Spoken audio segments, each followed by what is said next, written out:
നമ്മുടെയൊക്കെ ജീവിതത്തിൽ ചിലപ്പോഴെങ്കിലും ചുറ്റുമുള്ള ലോകം ആകെ അനിശ്ചിതത്വം നിറഞ്ഞതാണെന്ന് തോന്നാറില്ലേ? എന്നാൽ ആയിരക്കണക്കിന് വർഷങ്ങളായി ആളുകൾക്ക് ആശ്വാസവും ധൈര്യമൊക്കെ നൽകുന്ന ഒരു പുരാതന രചനയുണ്ട്. അതാണ് സങ്കീർത്തനം 91. അപ്പോ ഇന്ന് നമ്മൾ ഈ ശക്തമായ വാക്കുകളിലേക്ക് ഒന്നിറങ്ങിച്ചെല്ലാൻ പോവുകയാണ്. സുരക്ഷയെക്കുറിച്ച് ഇതിലെന്താണ് പറയുന്നതെന്ന് നമുക്ക് നോക്കാം. അപ്പോ നമുക്ക് നേരെ ഇതിന്റെ ഹൃദയഭാഗത്തേക്ക് വരാം. ഈ സങ്കീർത്തനം തുടങ്ങുന്നത് ഒരു സഹായത്തിനായുള്ള അപേക്ഷയോടെയല്ല, മറിച്ച് ഭയങ്കര ശക്തമായൊരു പ്രഖ്യാപനത്തോടെയാണ്. എന്റെ സങ്കേതവും എന്റെ കോട്ടയും ഞാൻ ആശ്രയിക്കുന്ന എന്റെ ദൈവവും. ശരിക്കും പറഞ്ഞാൽ ഇതൊരു പ്രാർത്ഥന എന്നതിലുപരി അടിയുറച്ച വിശ്വാസത്തിന്റെ ഒരു പ്രഖ്യാപനമാണ്. ഈ ഒരു ഉറച്ച മനോഭാവമാണ് ശരിക്കും പറഞ്ഞാൽ ഇതിൽ പറയുന്ന എല്ലാ വാഗ്ദാനങ്ങൾക്കും അടിത്തറയിടുന്നത്.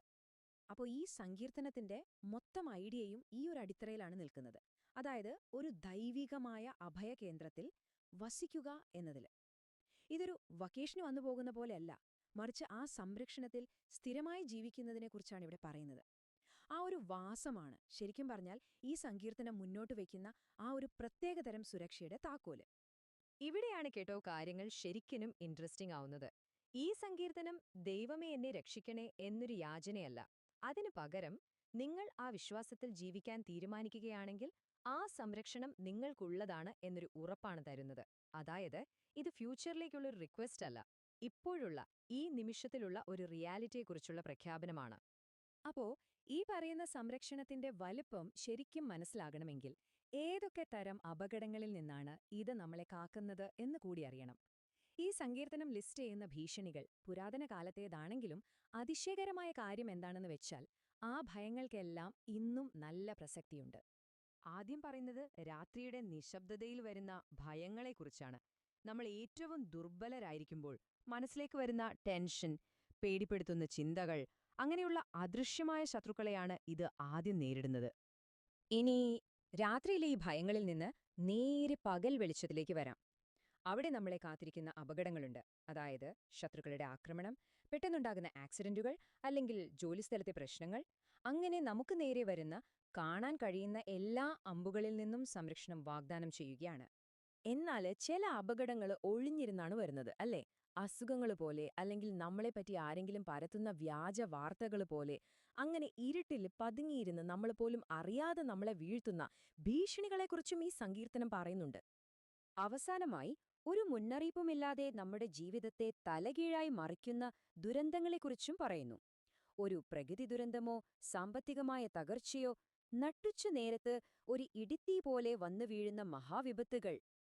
അപ്പോ ഇത്രയൊക്കെ അപകടങ്ങളുടെ നടുവിൽ സംരക്ഷണം എങ്ങനെയായിരിക്കും? ഇവിടെ സങ്കീർത്തനം വളരെ പവർഫുൾ ആയ ഒരു ചിത്രമാണ് നമുക്ക് തരുന്നത്. നിന്റെ വലതുവശത്ത് 10,000 പേർ വീണാലും അത് നിന്നെ സമീപിക്കുകയില്ല. തീർച്ചയായും ഈ 10,000 എന്നൊക്കെ പറയുന്നത് അക്ഷരാർത്ഥത്തിൽ എടുക്കേണ്ട കണക്കല്ല, മറിച്ച് ചുറ്റും എന്ത് വലിയ നാശനഷ്ടം സംഭവിച്ചാലും ആ വിശ്വാസത്തിൽ അഭയം തേടുന്ന ആൾക്ക് ഒരു പ്രത്യേക സംരക്ഷണമുണ്ടാകും എന്നതിന്റെ അതിശക്തമായ ഒരു ഉറപ്പാണത്. അപ്പോ ഇത്രയും അപകടങ്ങളിൽ നിന്ന് ഇത്രയും വലിയൊരു സംരക്ഷണം, സ്വാഭാവികമായും നമ്മുടെ മനസ്സിലൊരു ചോദ്യം വരും, അല്ലേ? ഈ സംരക്ഷണം എങ്ങനെയാണ് ആക്ടിവേറ്റ് ആവുന്നത്? ഇത് ഓട്ടോമാറ്റിക്കായി എല്ലാവർക്കും കിട്ടുന്ന ഒന്നാണോ, അതോ നമ്മുടെ ഭാഗത്തുനിന്ന് എന്തെങ്കിലും ചെയ്യേണ്ടതുണ്ടോ? നമുക്ക് നോക്കാം. ഇവിടെയാണ് ഈ സങ്കീർത്തനത്തിന്റെ ഏറ്റവും പ്രധാനപ്പെട്ട പോയിന്റ് വരുന്നത്. ഈ സംരക്ഷണത്തിന്റെ താക്കോലായി പറയുന്നത് വിശ്വസ്തതയാണ്. പക്ഷേ ഇതൊരു വെറും മാനസികമായ അവസ്ഥയല്ല. സങ്കീർത്തനം പറയുന്നത് നിങ്ങളുടെ വിശ്വസ്തത ഒരു പരിചയം കവചവും പോലെ പ്രവർത്തിക്കുമെന്നാണ്. അതായത് ഇതൊരു പാസീവ് ഫീലിംഗ് അല്ല, മറിച്ച് അപകടങ്ങളെ ശരിക്കും തടയുന്ന ഒരു ആക്റ്റീവ് ഡിഫൻസ് മെക്കാനിസമാണ്. അപ്പോ ഈ പറയുന്ന വിശ്വസ്തത എങ്ങനെയാണ് പ്രാക്ടിക്കലാകുന്നത്? സങ്കീർത്തനത്തിന്റെ അവസാന ഭാഗം അതിന് 3 സ്റ്റെപ്പുകൾ പറയുന്നുണ്ട്. ഒന്നാമത്തേത് സ്നേഹത്തിൽ ഉറച്ചു നിൽക്കുക. രണ്ടാമത്തേത് ദൈവീക നാമം അറിയുക. അതിനർത്ഥം ഒരു പേര് പഠിക്കുക എന്നല്ല, മറിച്ച് വ്യക്തിപരമായ ഒരു ബന്ധം സ്ഥാപിക്കുക എന്നതാണ്. മൂന്നാമതായി ആവശ്യങ്ങൾ വരുമ്പോൾ ദൈവത്തെ വിളിച്ചപേക്ഷിക്കുക. കണ്ടില്ലേ, ഇതൊരു വെറുതെ ഇരിക്കുന്ന വിശ്വാസമല്ല, വളരെ ആക്റ്റീവായ ഒരു റിലേഷൻഷിപ്പാണ്. ഓക്കെ, അപ്പൊ നമ്മൾ അപകടങ്ങൾ ഏതൊക്കെയാണെന്ന് കണ്ടു, സംരക്ഷണത്തിനുള്ള കണ്ടീഷൻ എന്താണെന്നും മനസ്സിലാക്കി. ഇനി അടുത്തത്, ഈ ഒരു ബന്ധത്തിൽ ജീവിക്കുന്ന ഒരാൾക്ക് എന്തൊക്കെയാണ് ഫലമായി ലഭിക്കുന്നത്? വെറുതെ പറയുകയല്ല, സങ്കീർത്തനം അതിന്റെ അവസാന ഭാഗത്ത് വാഗ്ദാനങ്ങളുടെ ഒരു നീണ്ട ലിസ്റ്റ് തന്നെ നമുക്ക് തരുന്നുണ്ട്. ഈ വാഗ്ദാനങ്ങളുടെ ലിസ്റ്റ് ശരിക്കും നമ്മളെ അത്ഭുതപ്പെടുത്തുന്ന ഒന്നാണ്. അപകടങ്ങളിൽ നിന്ന് രക്ഷിക്കും എന്നു മാത്രമല്ല, ഞാൻ അവനെ സംരക്ഷിക്കും, കഷ്ടതകളിൽ ഞാൻ കൂടെയുണ്ടാകും, അവനെ മോചിപ്പിച്ചു ബഹുമാനിക്കും എന്നൊക്കെയാണ് പറയുന്നത്. അതും മാത്രമല്ല, സിംഹത്തെയും സർപ്പത്തെയും പോലുള്ള ഭീഷണികളുടെ മുകളിൽ അധികാരം നൽകുമെന്നും പറയുന്നു. അപ്പോ ഇത് വെറുമൊരു സർവൈവൽ അല്ല, മറിച്ച് ഒരു വിജയകരമായ ജീവിതത്തിന്റെ ചിത്രമാണിവിടെ വരച്ചുകാട്ടുന്നത്. ഈ എല്ലാ വാഗ്ദാനങ്ങളുടെ മുകളിൽ ഒരു കിരീടം പോലെ ഏറ്റവും വലിയ രണ്ട് അനുഗ്രഹങ്ങൾ നൽകിയാണ് ഈ സങ്കീർത്തനം അവസാനിക്കുന്നത്. എന്താണെന്നല്ലേ?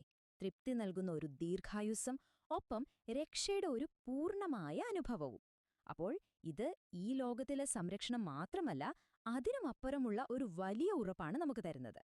അപ്പോ ഇതെല്ലാം കേട്ട് കഴിയുമ്പോ നമ്മുടെ മനസ്സിലൊരു ചോദ്യം വരും. ശരിയാണ്, നമ്മുടെ ഇന്നത്തെ ടെൻഷനുകളും ഭയങ്ങളും, അതായത് ഈ സൈബർ ബുള്ളിയിങ്, ജോലിയിലെ സ്ട്രെസ്, സാമ്പത്തിക അനിശ്ചിതത്വം, ഇതൊന്നും ആ പുരാതന കാലത്തുണ്ടായിരുന്നില്ല.